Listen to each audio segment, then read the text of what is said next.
नमस्कार दोस्तों, मैं नीतू विश्वकर्मा आपका स्वागत करती हूँ आपके अपने YouTube channel SSR super classes में। तो कैसे हैं आप लोग? मैं आशा करती हूँ आप लोग अच्छे होंगे और स्वस्थ होंगे। तो चलिए आज हम लोगों को नाथ संप्रदाय के बारे में पढ़ते हैं। तो ये देखिए जो हम लोग आज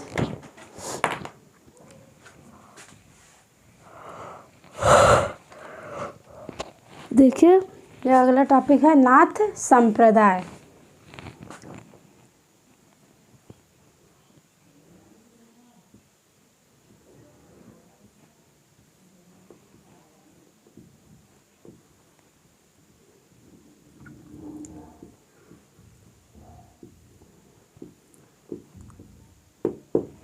आज हम नाथ संप्रदाय के बारे में पढ़ेंगे। देखिए नाथ संप्रदाय, इसे शिव भक्तों का साहित्य भी कहते हैं। नाथ संप्रदाय जो इसको शिव भक्तों का साहित्य भी कहते हैं। देखिए इसे शिव भक्तों का साहित्य भी कहते हैं।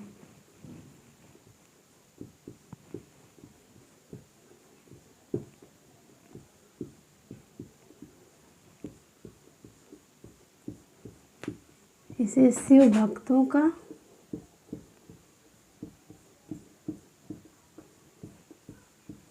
साहित्य भी कहते हैं।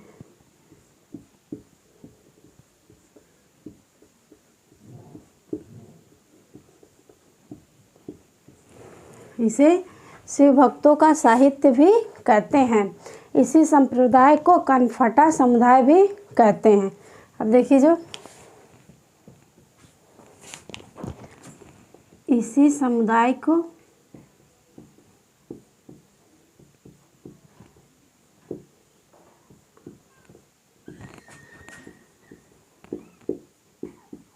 कनफटा समुदाय भी कहते हैं।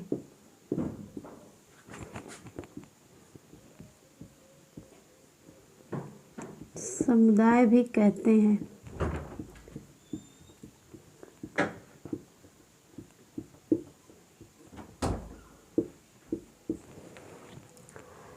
इसी समुदाय को कनफटा समुदाय भी कहते हैं।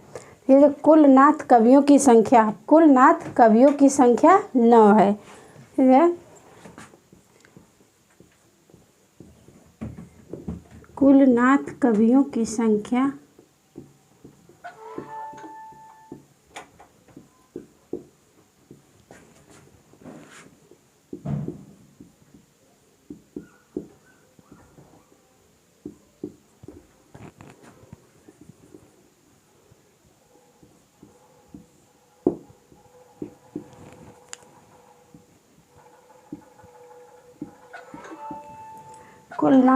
की संख्या 9 है। देखिए पहला जो है मत्स्येंद्र नाथ, इनका उपनाम विष्णु शर्मा है। देखिए जो पहला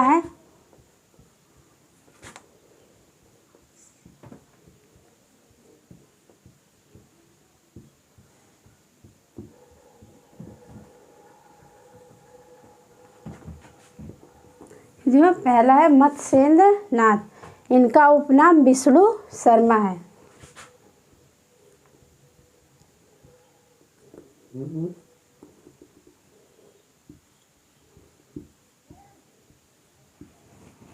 उपनाम विष्णु शर्मा है।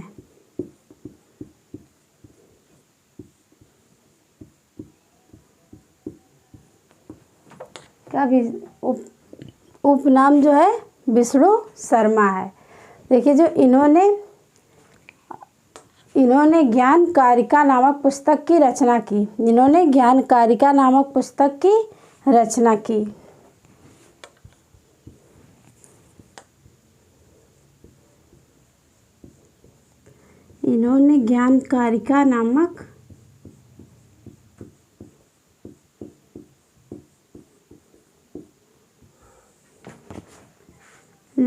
पुस्तक की रचना की।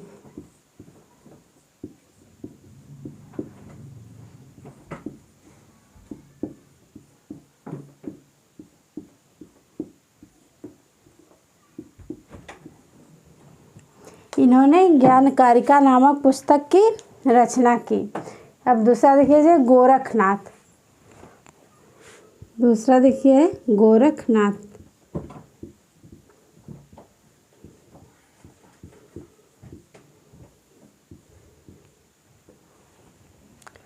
अब दूसरा है गोरखनाथ। जो यह नाथ संप्रदाय के सबसे प्रसिद्ध कवि हैं। यह नाथ संप्रदाय के सबसे प्रसिद्ध कवि हैं। ये गोरखनाथ जो है यह नाथ संप्रदाय के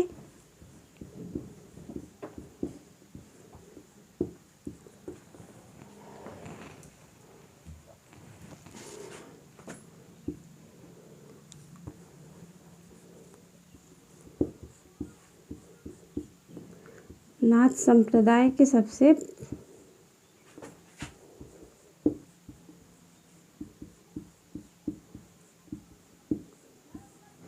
जो गोरखनाथ यह नाथ संप्रदाय के सबसे प्रसिद्ध कवि हैं।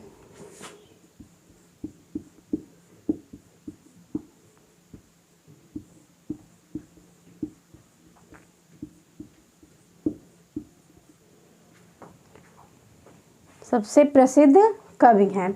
इनके गुरु मत्स्येंद्र नाथ थे। इनके गुरु मत्स्येंद्र नाथ थे और बाकी सभी 7 कवि के गुरु गोरखनाथ हैं। अब देखिए जो इनके गुरु मत्स्येंद्र नाथ थे।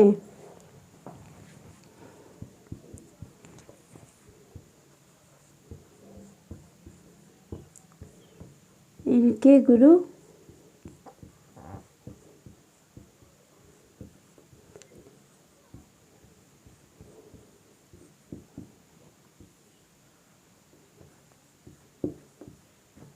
इनके गुरु मत्स्येंद्र नाथ थे और बाकी सभी 7 कवि के गुरु गोरखनाथ हैं। और बाकी 7 कवि के गुरु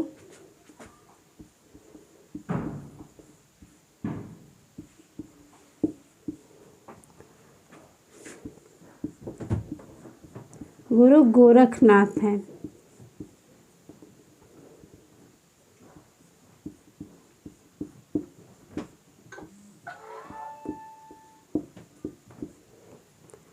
जो इनके गुरु मत्स्येंद्र नाथ थे और बाकी 7 कवि के गुरु गोरखनाथ हैं। और देखिए जो है इन्होंने गोरखवाणी प्राण संकली नामक पुस्तक की रचना की है। इन्होंने गोरखवाणी प्राण संकली नामक पुस्तक की रचना की है। अब देखिए जो इन्होंने गोरखवाणी प्राण संकली नामक पुस्तक की रचना की है। इन्होंने गोरखवाणी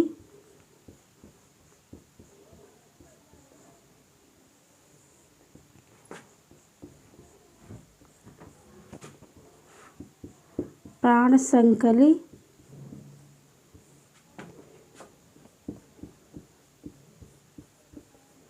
नामक पुस्तक की रचना की है।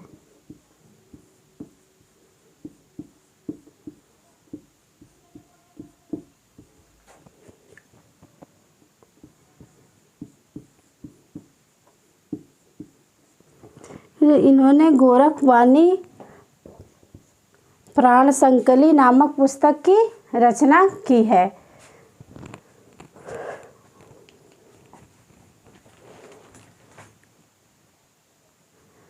अब देखिए जो है यह था नाथ संप्रदाय। इसे शिव भक्तों का साहित्य भी कहते हैं। ये जो इसी समुदाय को कनफटा समुदाय भी कहते हैं। कुल नाथ कवियों की संख्या 9 है। कुल नाथ कवियों की संख्या 9 है। देखिए जो पहला है मत्स्येंद्र नाथ। मत्स्येंद्र नाथ का उपनाम है विष्णु शर्मा। इन्होंने ज्ञान कारिका नामक पुस्तक की रचना की। इन्होंने ज्ञान कारिका नामक पुस्तक की रचना की। और देखिए दूसरा जो है गोरखनाथ। ये दूसरे कवि जो है गोरखनाथ। यह नाथ संप्रदाय के सबसे प्रसिद्ध कवि हैं। यह नाथ संप्रदाय के सबसे प्रसिद्ध कवि हैं। इनके गुरु मत्स्येंद्र नाथ थे। इनके गुरु मत्स्येंद्र नाथ थे और बाकी 7 कवि के गुरु गोरखनाथ हैं। ये जो है इन्होंने गोरखवाणी प्राण संकली नामक पुस्तक की रचना की है। चलिए हम इसको मिटाते हैं।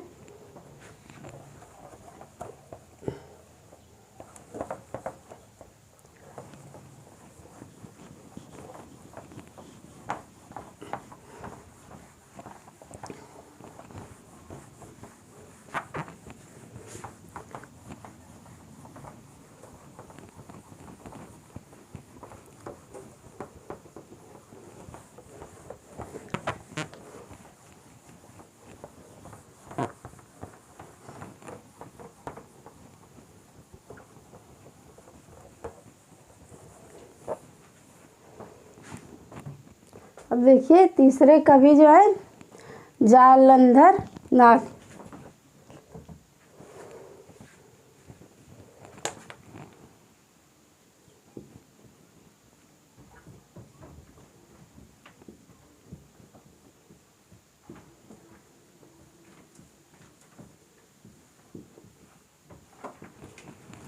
देखिए तीसरे कवि है जालंधर नाथ।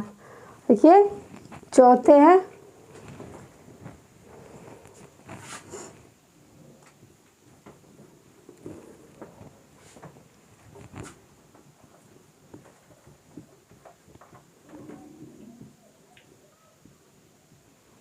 देखिए जो चौथे है चरपट नाथ। और पांचवें देखिए कवि जो है, पांचवें कवि हैं चौरंगी नाथ। और छठवें हैं गहीड़ी नाथ। देखिए जो छठवें हैं गहीड़ी नाथ। सातवां जो है गोपीचंद नाथ। आठवें जो है ज्वालेंद्र नाथ। और नौवें जो है भरतनाथ। देखिए जो मैं चौथे हैं चरपट नाथ। देखिए जो है अब पांचवें हैं चौरंगी नाथ। पांचवें कवि देखिए जो है चौरंगी नाथ।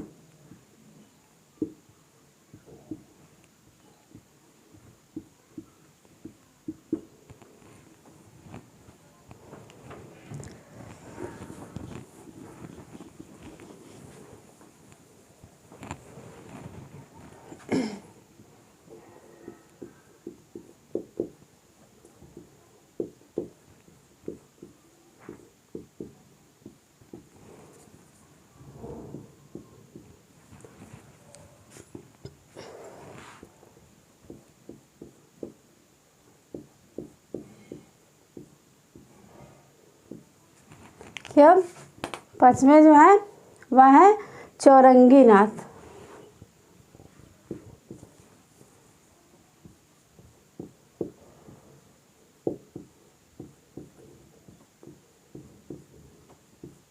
चौरंगी नाथ। देखिए छठवें कवि जो है गहड़ी नाथ।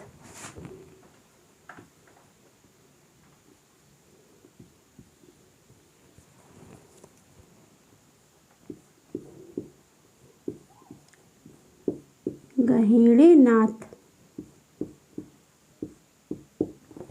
अब सातवें कवि जो है वह है गोपीचंद नाथ। गोपीचंद नाथ। चंद्र नाथ।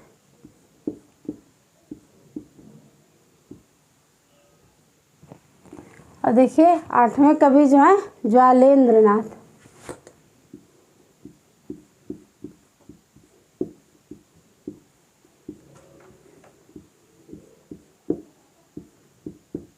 ज्वालेंद्र नाथ। और देखिए अब नौवें कवि जो है भरतनाथ।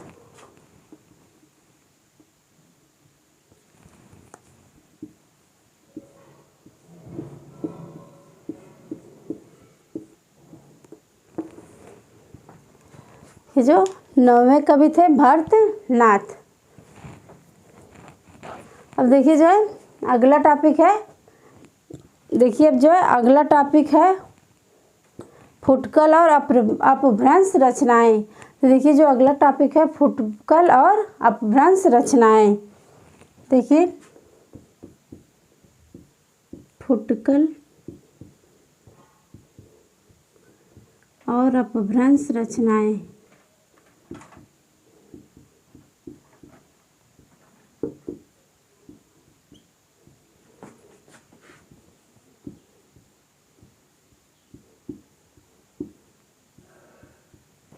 कि अब अगला टॉपिक जो है फुटकल और अपभ्रंश रचनाएं।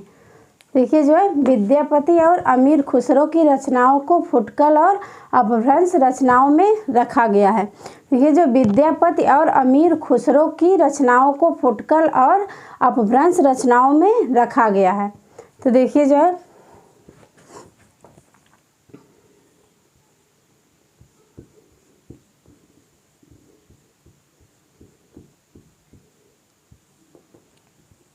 विद्यापति और अमीर खुसरो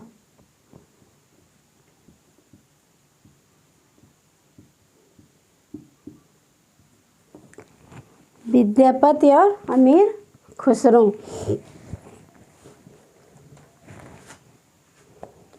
अब देखिए जो है विद्यापति ने अवहट्ट भाषा में कीर्तिलता और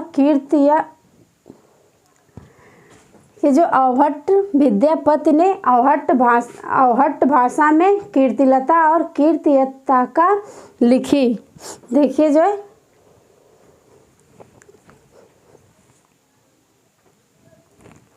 अब देखिए जो है विद्यापति ने अवहट्ट भाषा में कीर्तिलता और कीर्ति पताका लिखी। देखिए जो अपभ्रंश से ही अवहट्ट भाषा का निर्माण हुआ। अपभ्रंश से ही अवहट्ट भाषा का निर्माण हुआ। अब देखिए इसमें विद्यापति ने अवहट्ट भाषा में, देखिए इसने जो अवहट्ट भाषा में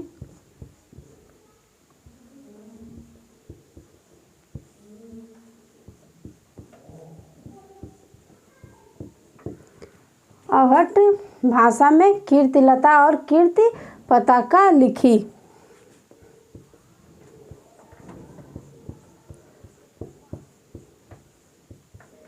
कीर्तिलता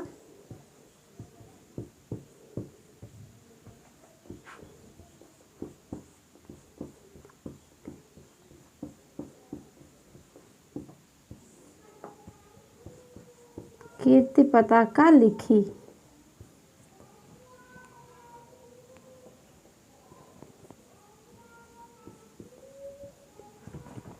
कीर्ति पताका लिखी। विद्यापति ने मैथिली भाषा में पदावली, गोरक्ष, विजय नाटक लिखा। अब देखिए जो है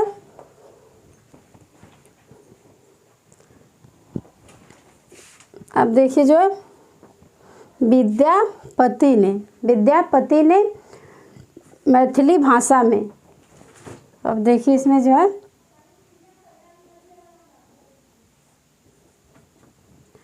विद्यापति ने मैथिली भाषा में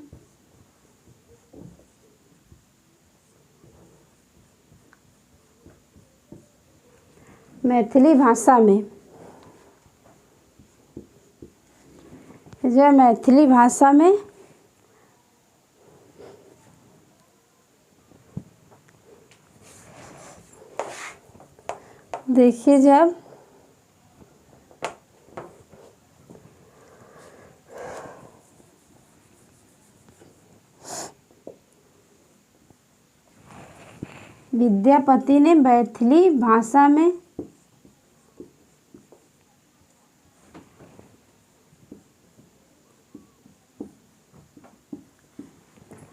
विद्यापति ने मैथिली भाषा में मैथिली भाषा में पदावली और गोरक्ष, विजय नाटक लिखा।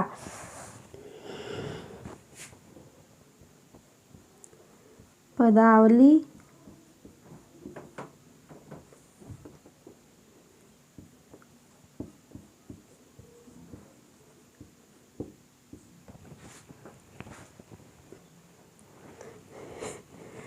देखिए जो है विद्यापति ने मैथिली भाषा में पदावली, गोरक्ष, विजय नाटक लिखा। अब देखिए जो विद्यापति का अन्य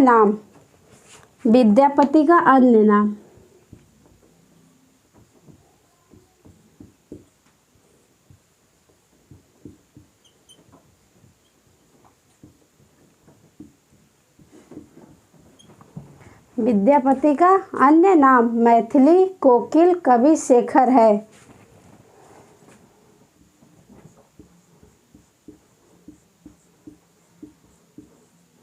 मैथिली कोकिल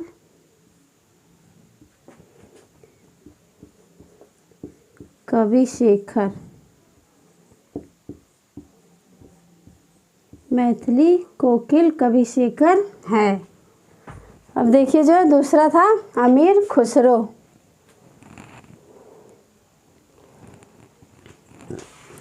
देखिए जो विद्यापति का अन्य नाम।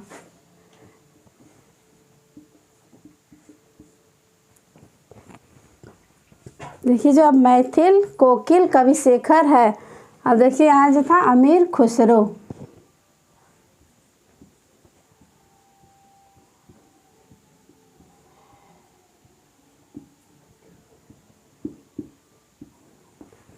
अमीर खुसरो ने अपनी रचनाओं को खड़ी बोली में लिखा। अमीर खुसरो ने अपनी रचनाओं को खड़ी बोली में लिखा।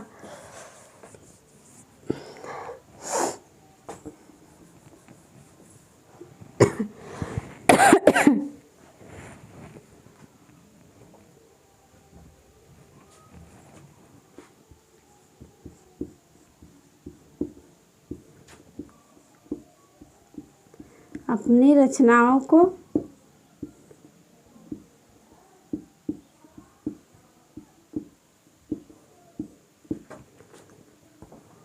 खड़ी बोली में लिखा।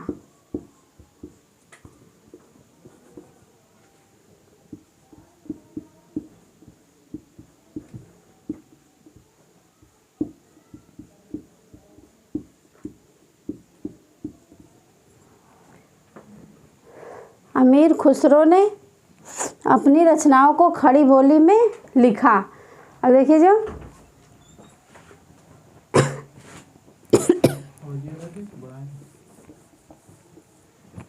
ये जो अमीर खुसरो ने अपनी रचनाओं को खड़ी बोली में लिखा, जिसमें गज़ल का प्रयोग, पहेलियों का प्रयोग, जिसमें गज़ल का प्रयोग करके रचनाओं को खड़ी बोली में लिखा, जिसमें गज़ल का प्रयोग करके जिसमें गज़ल का प्रयोग करके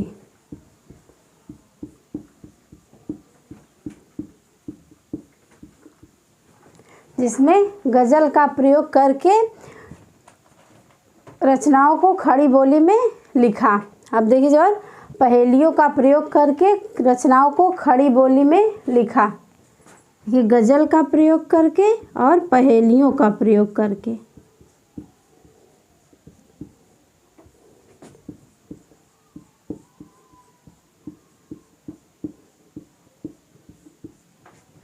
ये जो अमीर खुसरो ने अपनी रचनाओं को खड़ी बोली में लिखा, तो गज़ल का प्रयोग करके अपनी रचनाओं को खड़ी बोली में लिखा और पहेलियों का प्रयोग करके खड़ी बोली में लिखा। पहेलियों का प्रयोग करके रचनाओं को खड़ी बोली में लिखा। देखिए हम इसको मिटाते हैं और आगे बढ़ते हैं।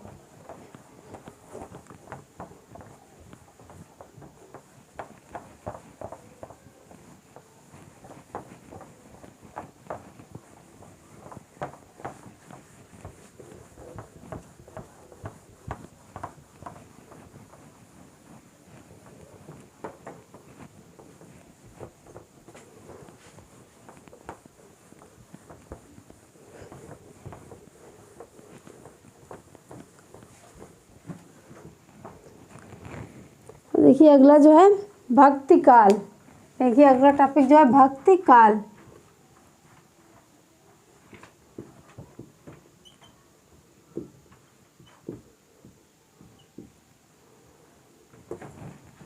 भक्ति काल को हिंदी साहित्य का स्वर्णकाल कहा जाता है।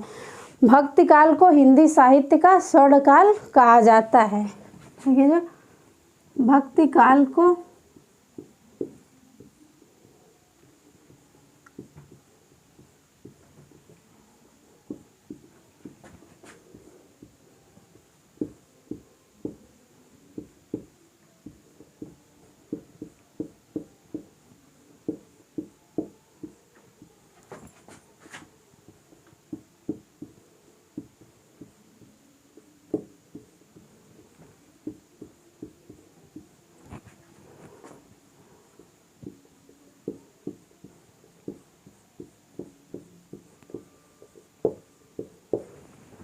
भक्ति काल को हिंदी साहित्य का स्वर्ण काल कहा जाता है। देखिए अब जो है भक्ति काल को स्वर्ण काल जॉर्ज ग्रियर्सन ने कहा। ये भक्ति काल को स्वर्ण काल जॉर्ज ग्रियर्सन ने कहा। भक्ति काल को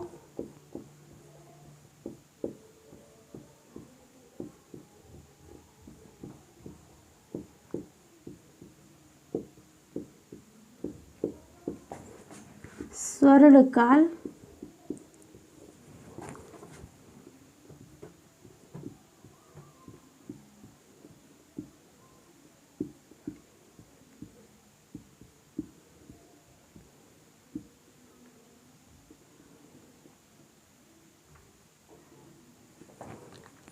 ग्रियर्सन ने कहा।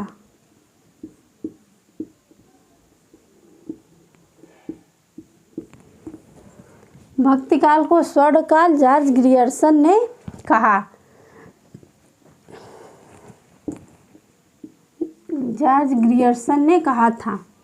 देखिए जो भक्ति काल को हजारी प्रसाद द्विवेदी जी ने लोक जागरण काल कहा। अब भक्ति काल को हजारी प्रसाद द्विवेदी जी ने लोक जागरण काल कहा।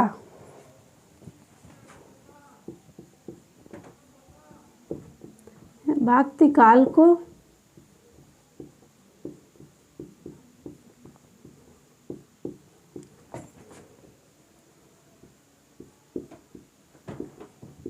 हजारी प्रसाद द्विवेदी जी ने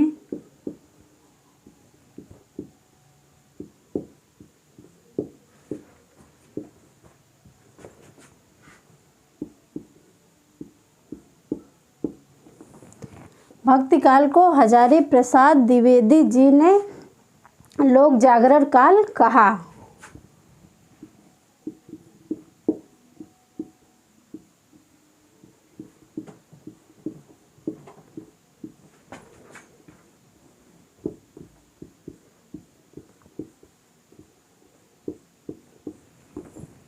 भक्ति काल को हजारी प्रसाद द्विवेदी जी ने लोक जागरण काल कहा है। अब देखिए भक्ति काल की दो शाखाएं हैं। भक्ति काल की दो शाखाएं हैं। भक्ति काल की दो शाखाएं हैं, निर्गुण शाखा और सगुण शाखा। ये जो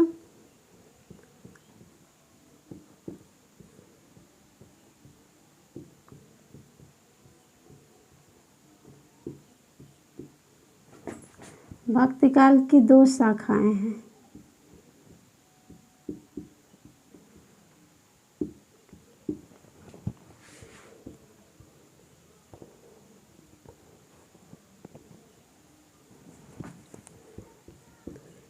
पहला जो है निर्गुण शाखा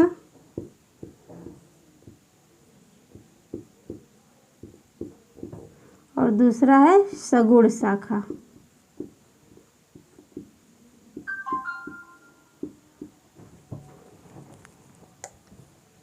ये जो भक्ति काल की दो शाखाएं हैं, पहला जो है निर्गुण शाखा और दूसरा जो है सगुण शाखा। अब देखिए पहला है निर्गुण शाखा।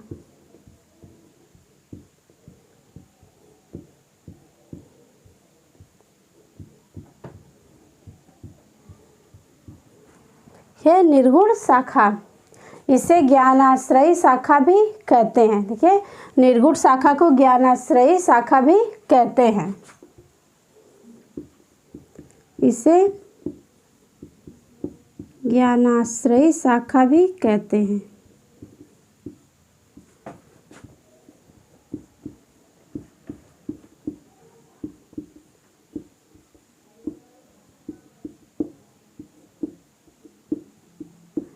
निर्गुण शाखा को ज्ञानाश्रयी शाखा भी कहते हैं।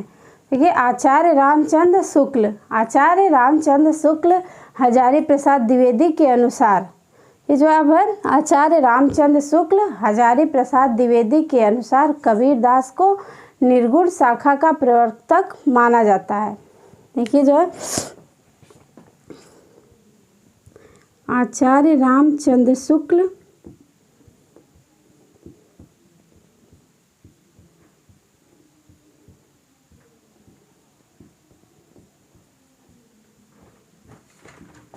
आचार्य रामचंद्र शुक्ल और ये हजारी प्रसाद द्विवेदी।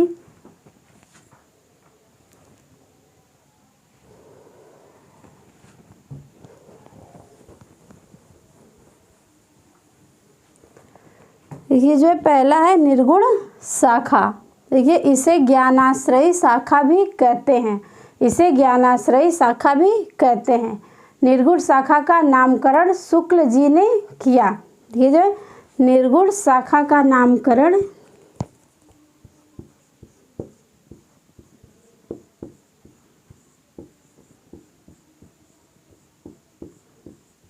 शाखा का नामकरण शुक्ल जी ने किया।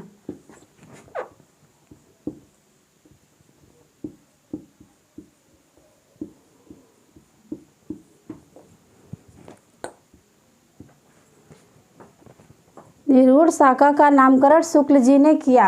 आचार्य रामचंद्र शुक्ल हजारी प्रसाद द्विवेदी के अनुसार कबीर दास को निर्गुण शाखा का प्रवर्तक माना जाता है। देखिए जब आचार्य रामचंद्र शुक्ल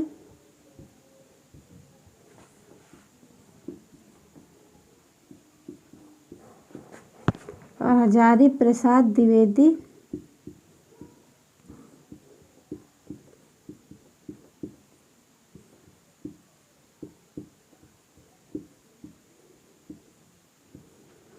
रामचंद्र शुक्ल और हजारी प्रसाद द्विवेदी के अनुसार कबीरदास को निर्गुण शाखा का प्रवर्तक माना जाता है। के अनुसार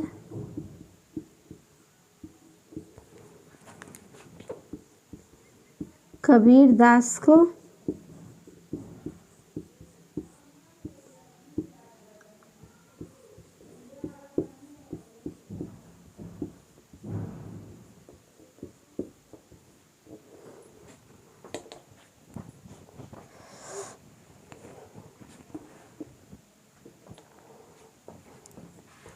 निर्गुण शाखा का प्रवर्तक माना जाता है।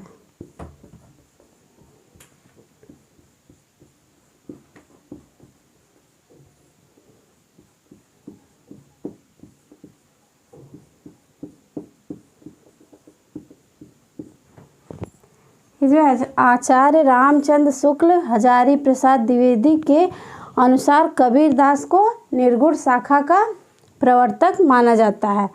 देखिए कबीरदास के गुरु रामानंद थे। ये पहला जो है कबीरदास के गुरु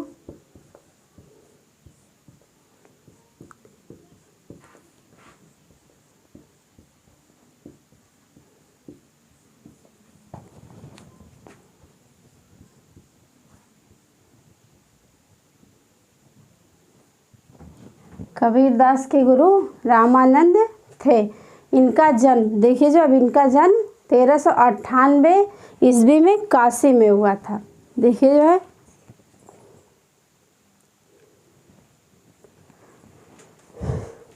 और देखिए इनका जन्म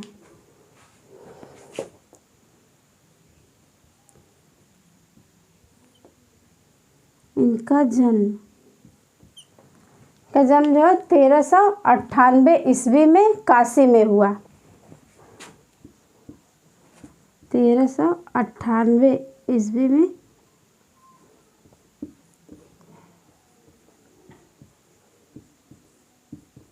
काशी में हुआ।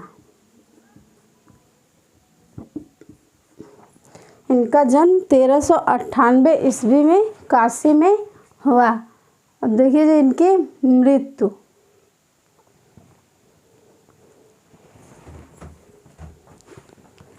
देखिए अब इनकी मृत्यु जो है 1518 में 18 ईस्वी में मगहर में हुई।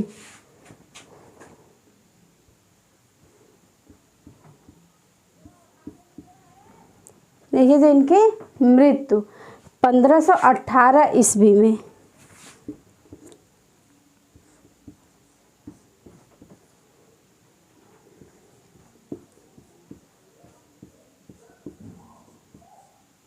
मगहर में हुई।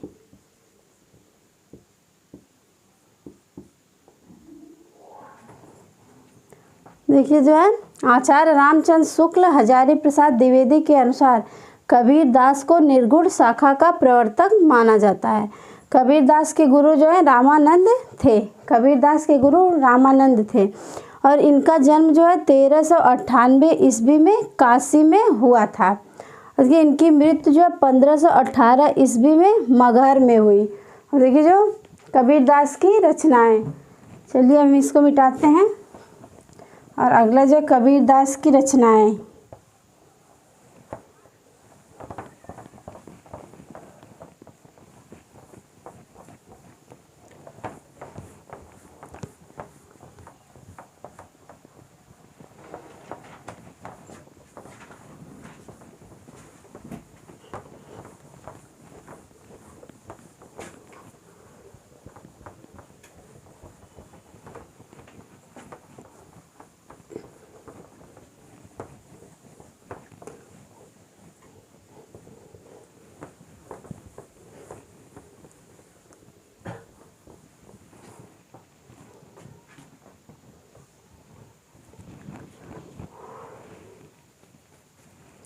जो कबीरदास की रचनाएं,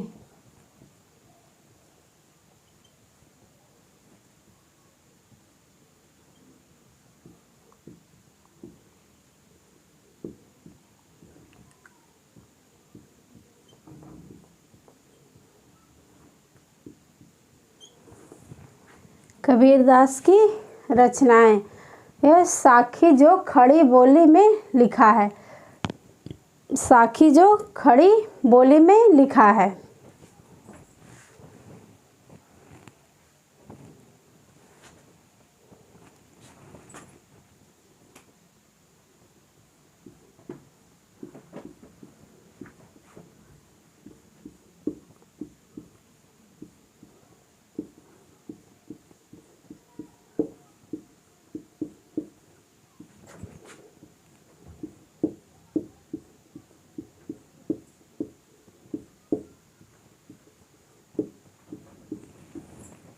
साखी जो खड़ी बोली में लिखा है। और दूसरा देखिए जो है शब्द,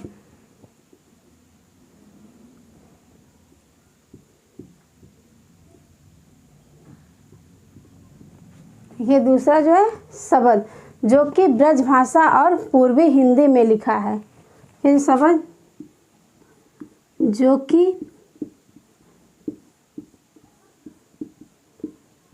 ब्रज भाषा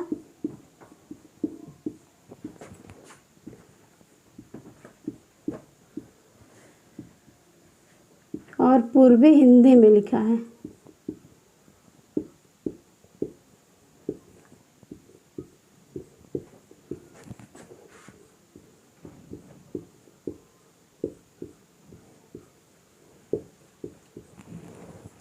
पूर्वी हिंदी में लिखा है।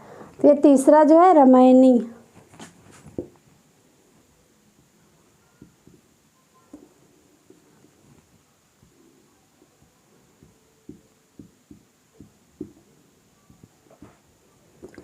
तीसरा जो है रामायणी है। रामायणी को भी ब्रज भाषा और पूर्वी हिंदी में लिखा है। को भी ब्रज भाषा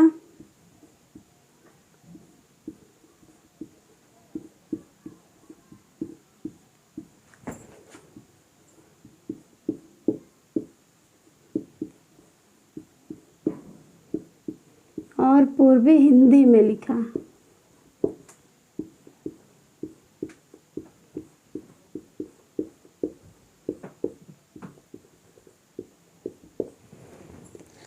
पूर्वी हिंदी में लिखा है।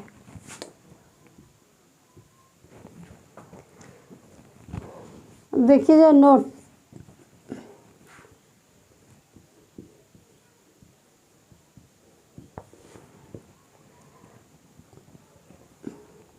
देखिए अब नोट है साखी शब्द रामायणी। साखी शब्द रामायणी का संकलन कबीरदास के शिष्य धर्मदास ने 1464 ईस्वी में बीजक नाम से लिखा। अब देखिए जो साखी सबद रामायणी,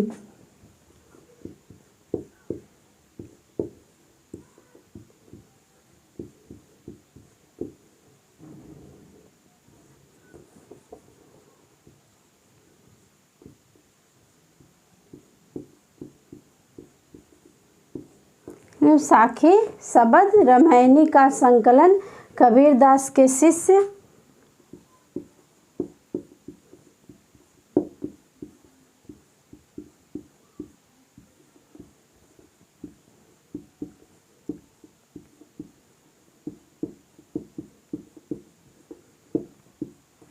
कबीरदास के शिष्य धर्मदास ने 1464 में बीजक नाम से लिखा। इस कबीरदास के शिष्य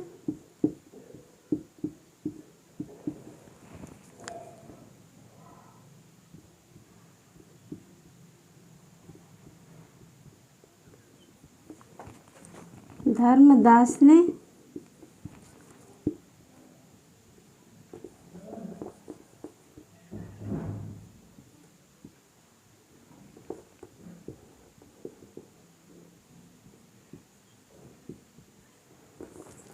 1464 ईस्वी में बीजक नाम से लिखा।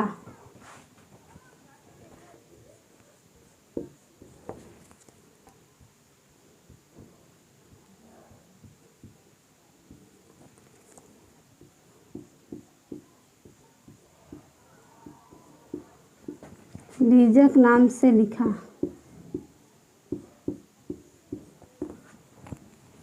बीजक नाम से लिखा।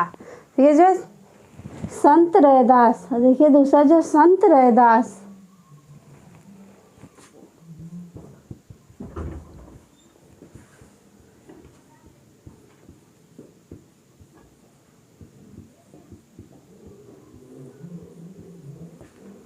देखिए दूसरा जो है संत रैदास, इनका जन्म 1388 ईस्वी में और मृत्यु जो है 1518 में हुई।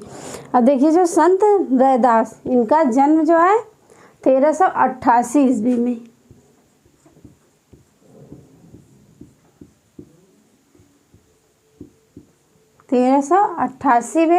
ईस्वी में और जो है मृत्यु 1518 में हुई।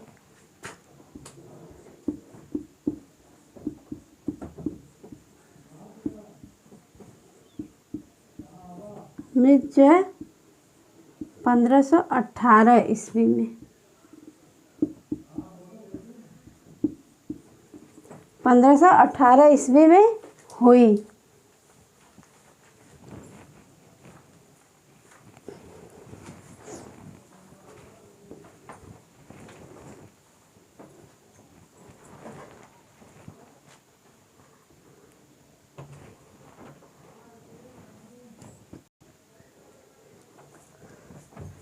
ये जिनका जन्म 1388 में और मृत्यु जो है 1518 ईस्वी में हुई।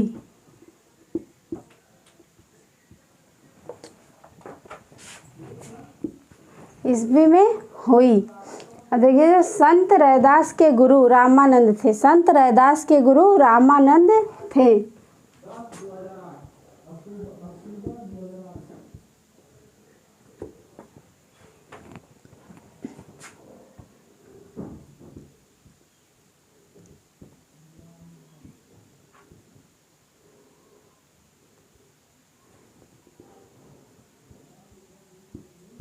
के गुरु रामानंद थे।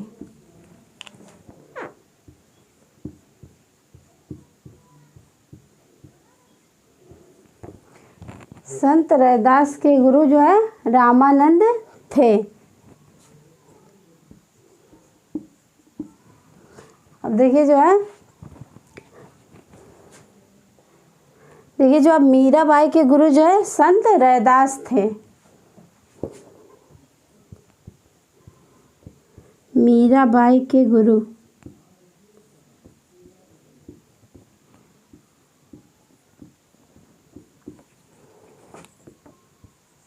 संत रैदास थे।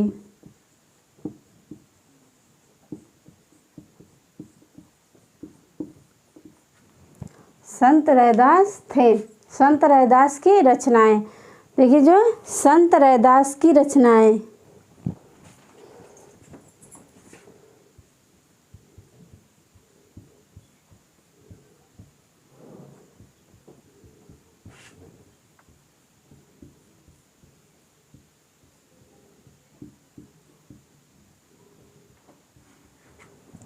संत रैदास की रचनाएं, ये जो मन चंगा तो कठौती में गंगा, देखिए इनकी रचनाएं जो है, मन चंगा तो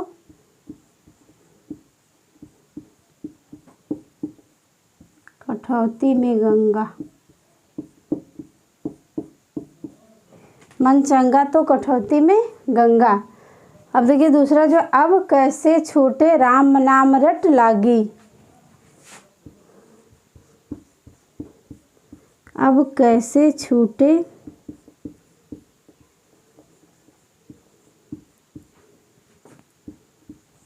राम नाम रट लागी,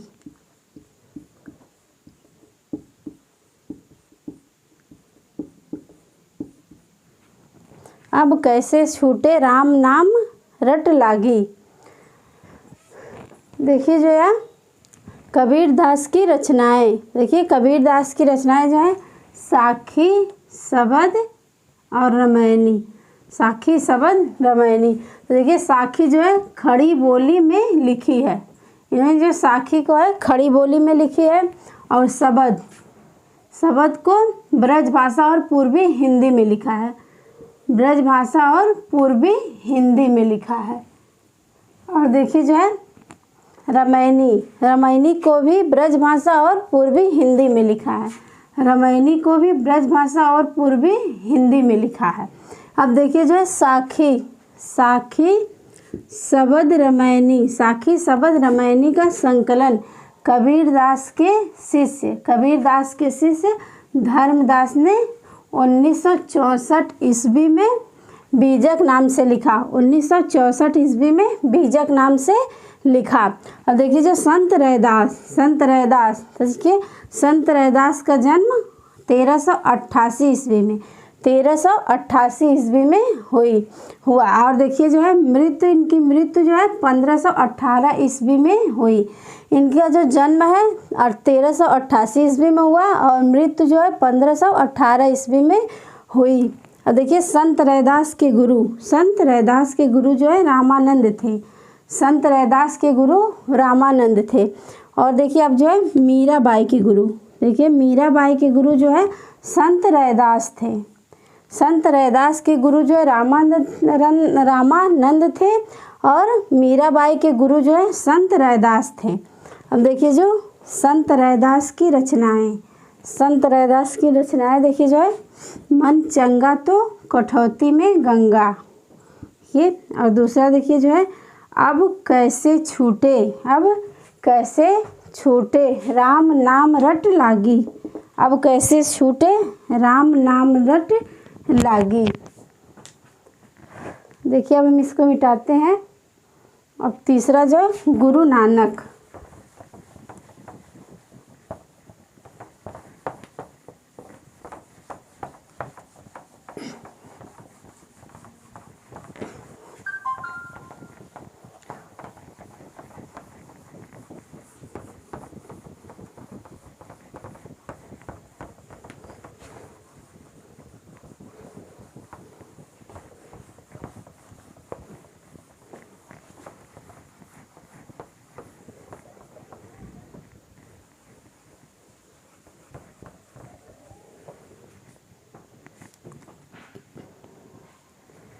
देखिए जो तीसरे कवि जो है गुरु नानक,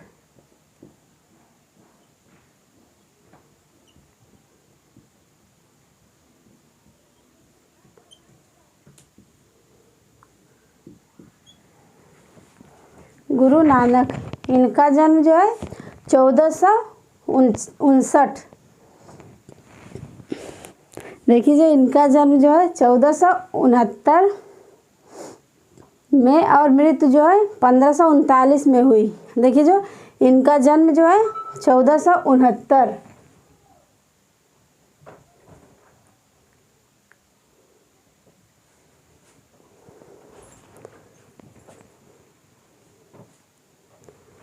देखिए जब तीसरा है गुरु नानक, कि जब गुरु नानक इनका जन्म जो है 1469 में और मृत्यु जो है 1539 में हुई। कि इनका जन्म जो है 1469 में और मृत्यु जो है इनका जन्म जो है 1469 और मृत्यु जो है 1539 ईस्वी में हुई। 1539 ईस्वी में हुई। अब देखिए इनकी प्रमुख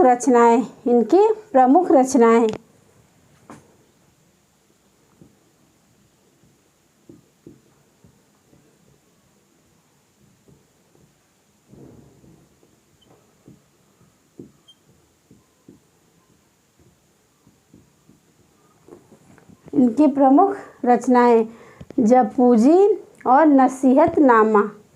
देखिए जो इनकी प्रमुख रचनाएं जो है जपूजी और नसीहतनामा।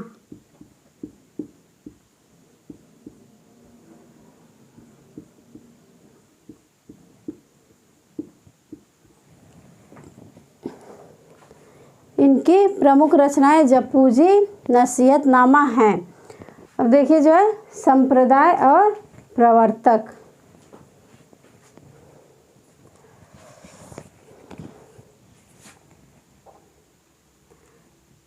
देखिए एक तरफ संप्रदाय और जो एक तरफ इसके प्रवर्तक।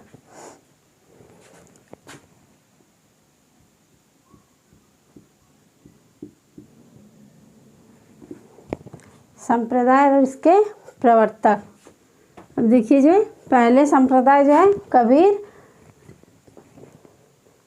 कि पहला जो कबीर संप्रदाय।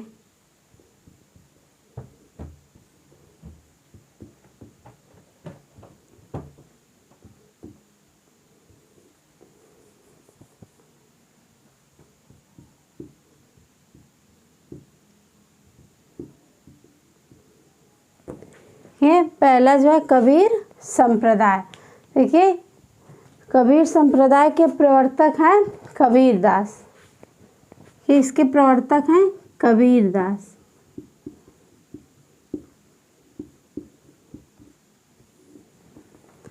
कबीरदास। देखिए जो सिख संप्रदाय, ये जो सिख संप्रदाय,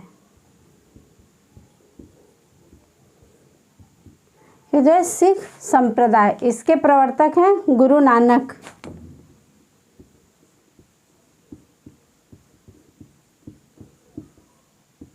इसके प्रवर्तक हैं गुरु नानक। अब देखिए तीसरा जो है उदासी।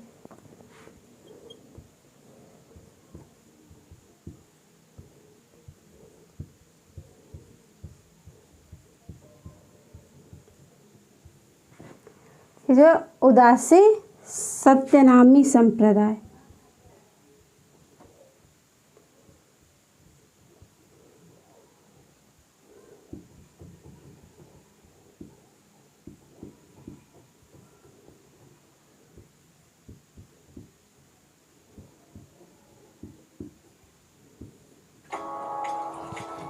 ये जो है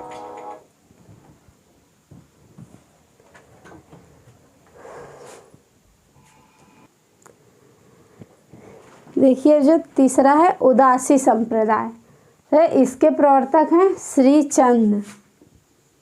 इसके प्रवर्तक हैं श्री चंद्र। अब देखिए जो चौथा है सत्यनामी संप्रदाय। सत्यनामी संप्रदाय, इसके प्रवर्तक हैं जगजीवन।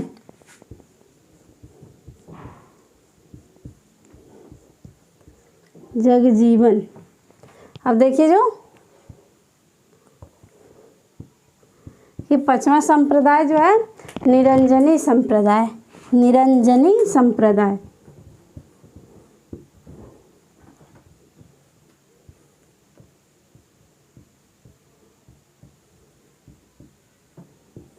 निरंजनी संप्रदाय। अब देखिए जो इसके प्रवर्तक है हरिप्रसाद। हरिप्रसाद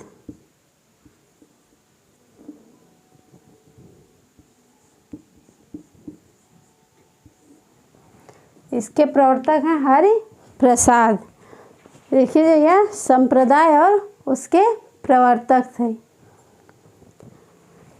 देखिए जो गुरु नानक इनका जन्म जो है 1469 ईस्वी में, 1469 ईस्वी में, और इनकी मृत्यु जो है 1539 ईस्वी में हुई। इनकी मृत्यु जो है 1539 ईस्वी में हुई।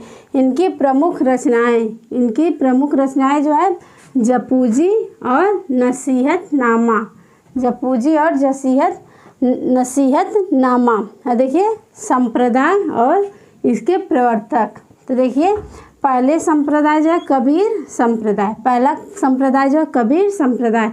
इसके प्रवर्तक देखिए जो है कबीरदास। और दूसरा देखिए जो है सिख संप्रदाय। इसके प्रवर्तक हैं गुरु नानक। तीसरा जो उदासी संप्रदाय, इसके प्रवर्तक हैं श्री चंद। और देखिए जो चौथा है सत्यनामी संप्रदाय और इसके प्रवर्तक है जगजीवन। अब देखिए जो पांचवा है निरंजनी संप्रदाय। इसके प्रवर्तक है हरि प्रसाद। तो देखिए हम इसको मिटाते हैं और आगे बढ़ते हैं।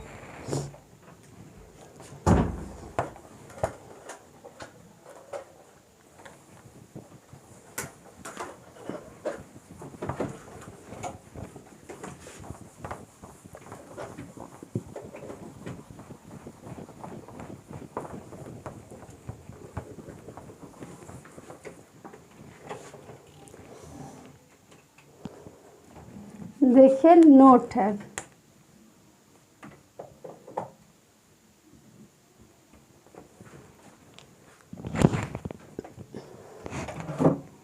देखिए नोट है। निर्गुण शाखा को सूफी शाखा और बेसरा शाखा भी कहते हैं। देखिए अब निर्गुण शाखा को सूफी शाखा या बेसरा शाखा भी कहते हैं। देखिए नोट पहला जो है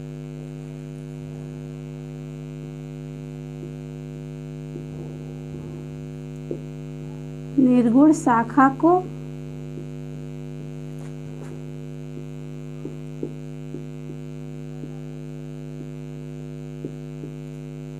सूफी शाखा या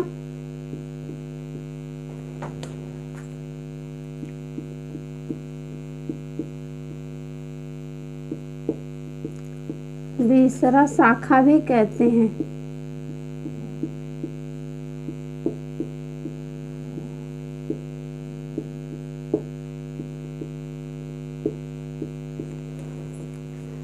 नोट पहला जो निर्गुण शाखा को सूफी शाखा या बेसरा शाखा भी कहते हैं। देखिए जो दूसरा है कि दूसरा जो है भारत में सूफी शाखा के प्रवर्तक देखिए जो भारत में सूफी शाखा के प्रवर्तक मोइनुद्दीन चिश्ती को बताया गया है। देखिए जो भारत में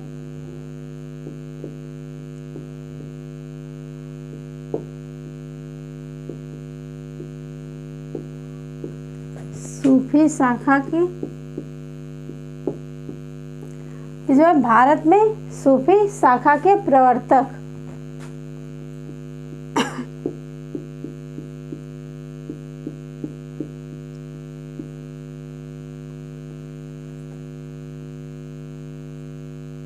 जो भारत में सूफी शाखा के प्रवर्तक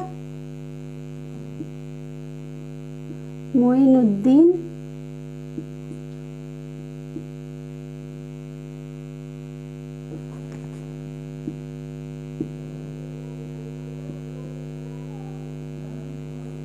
जिसमें भारत में सूफी शाखा के प्रवर्तक मोइनुद्दीन चिश्ती को बताया गया है। चिश्ती को बताया गया है। अब देखिए जो तीसरा है, देखिए अब तीसरा है सूफी शाखा की पहली रचना। सूफी शाखा की पहली रचना असाइन की हसावली है। देखिए जो सूफी शाखा की पहली रचना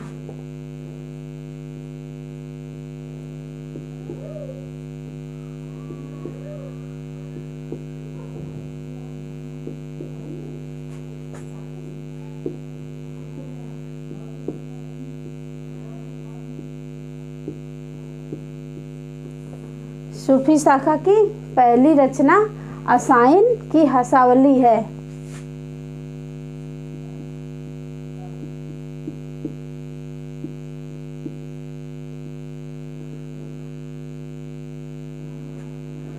असाइन की हंसावली है।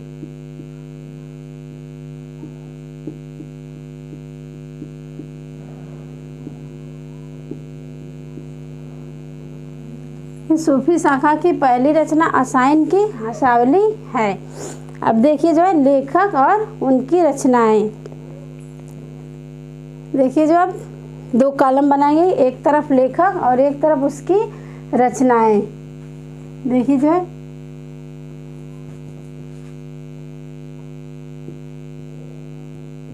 एक तरफ लेखक और एक तरफ उनकी रचना।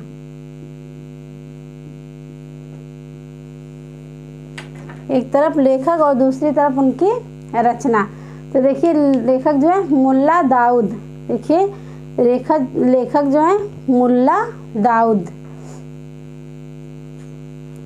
देखिए पहले लेखक जो है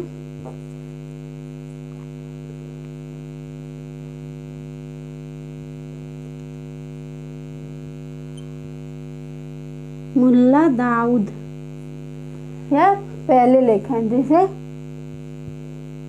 यह दूसरे जो लेखक है शेख नबी।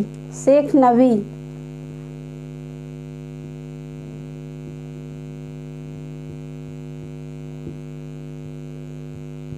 ये तीसरे लेखक जो है मलिक मोहम्मद जैसी।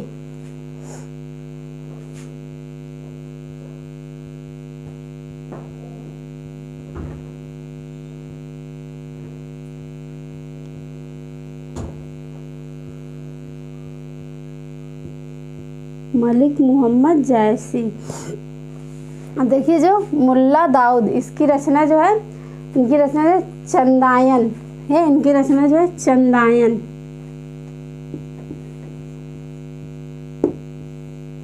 की रचना जो है चंदायन। अब दूसरा जो शेख नबी, इनकी रचना जो है ज्ञान दीप।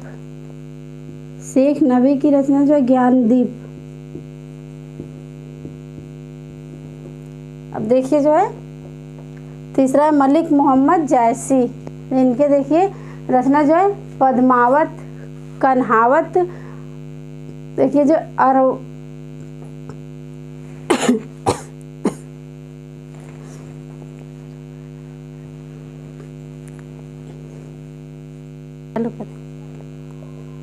देखिए जब तीसरे लेखक है मलिक मोहम्मद जैसी। इनकी रचना देखिए जो है पद्मावत। देखिए इनकी रचना है पद्मावत, कन्हावत। ये जो इनकी रचना है पद्मावत, कन्हावत और अखरावट। अखरावट।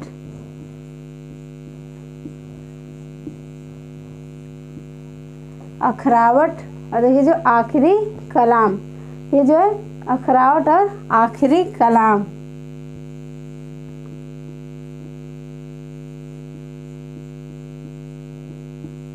आखिरी और कलाम। आखिरी और कलाम। देखिए 1540 ईस्वी। 1540 ईस्वी।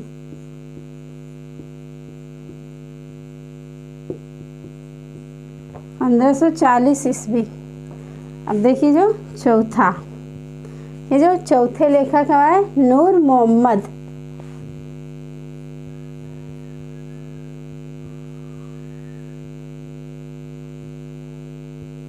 नूर मोहम्मद। और इसके 5वें लेखक है कुतुबन। देखिए चौथे लेखक जो है, 5वें लेखक जो कुतुबन। अब देखिए जो चौथे लेखक है नूर मोहम्मद। देखिए इनकी रचना जो है वह, इनकी रचना जो है,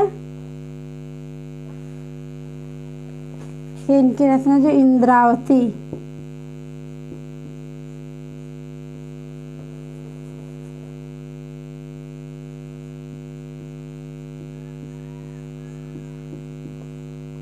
देखिए जो है नूर मोहम्मद, इनकी रचना जो है इंद्रावती।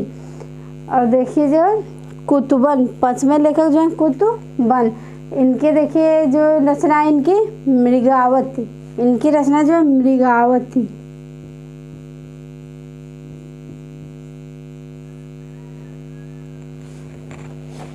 मृगावती।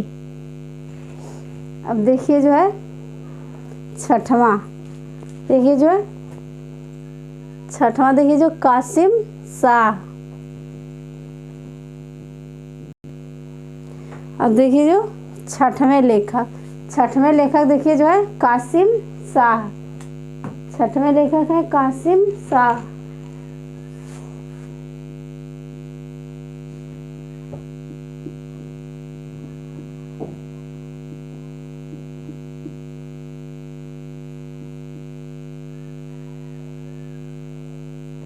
जो 6वें लेखक है कासिम शाह। और देखिए 7वें लेखक जो है ईश्वर दास।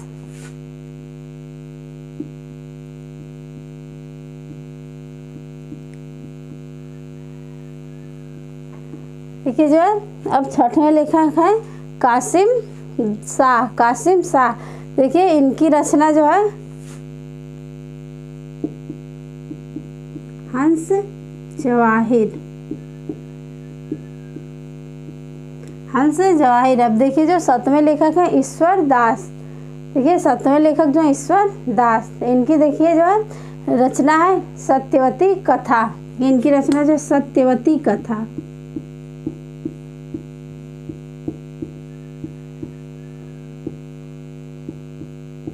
सत्यवती कथा। अब देखिए जो 9वें लेखक है, देखिए अब देखिए 8वें लेखक जो है मंझन। ये 8वें लेखक जो है मंझन।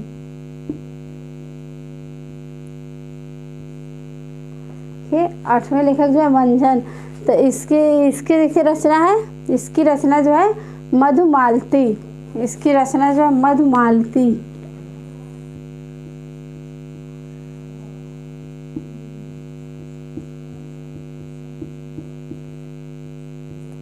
इनकी रचना देखिए जो है मधुमालती।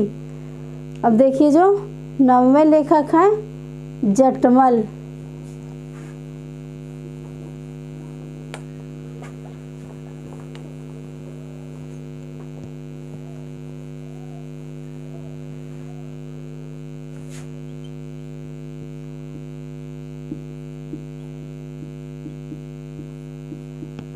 ये जो है 9वें लेखक हैं जटमल। और 10वें लेखक है नरपति व्यास।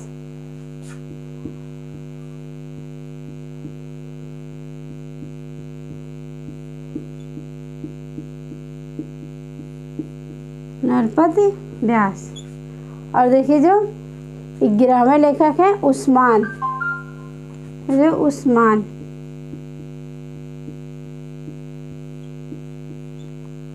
देखिए जो जटमल, ये जो 9वें लेखक हैं जटमल। देखिए इनकी रचना जो है प्रेम विलास। इनकी रचना जो है प्रेम विलास।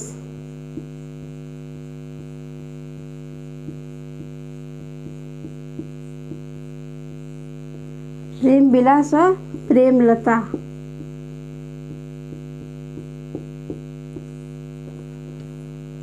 अब देखिए नरपति व्यास। नरपति व्यास, इनकी रचना जो है वह है नल दमयंती। ये इनकी रचना जो है नल दमयंती।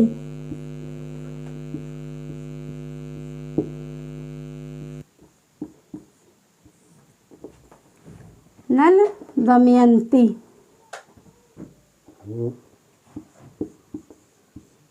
और देखिए जो 11वें उस्मान। देखिए इनका जो रचना है, उस्मान की रचना जो है चित्रावली।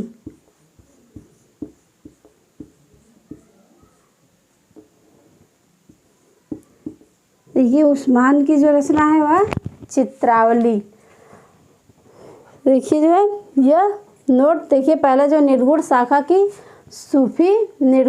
को सूफी शाखा का बेसरा शाखा भी कहते हैं। और ये दूसरा जो भारत में सूफी शाखा के प्रवर्तक मोइनुद्दीन चिश्ती। और ये जो तीसरी जो सूफी शाखा की पहली रचना, सूफी शाखा की पहली रचना असाइन की हसावली, असाइन की हसावली है। देखिए जो है लेखक, देखिए एक तरफ लेखक और दूसरी तरफ उनकी रचना। देखिए जो पहले लेखक हैं मुल्ला दाऊद, इनकी रचना जो है चंदायन। और देखिए जो दूसरे लेखक हैं शेख नबी, इनकी रचना जो है ज्ञान दीप। देखिए जो तीसरे लेखक हैं मलिक मोहम्मद जैसी, इनकी जो रचना है वह है पद्मावत। देखिए जो है चौथे लेखक हैं नूर मोहम्मद, देखिए इनकी रचना जो है इंद्रावती। और देखिए जो पांचवें लेखक हैं कुतुबन, तो इनकी रचना जो है मृगावली। अब देखिए जो छठवें लेखक हैं कासिम शाह, तो इनकी जो रचना है वह है हंस जवाहिर। और देखिए जो सातवें लेखक हैं, देखिए सातवें लेखक ईश्वर दास, तो इनकी रचना जो है सत्यवती कथा। अब देखिए जो आठवें लेखक हैं मंझन, इनकी रचना जो मधु मालती। और देखिए नौवें लेखक हैं जटमल, तो इनकी जो रचना है वह है प्रेम विलास और प्रेम लता। और देखिए जो है 10वें लेखक है नरपति व्यास, देखिए नरपति व्यास, इनकी रचना देखिए नल दमयंती। अब देखिए जो 11वें लेखक हैं उस्मान, इनकी देखिए जो रचना है चित्रावली। तो आज के लिए इतना ही, इसके आगे हम लोग कल पढ़ेंगे। धन्यवाद।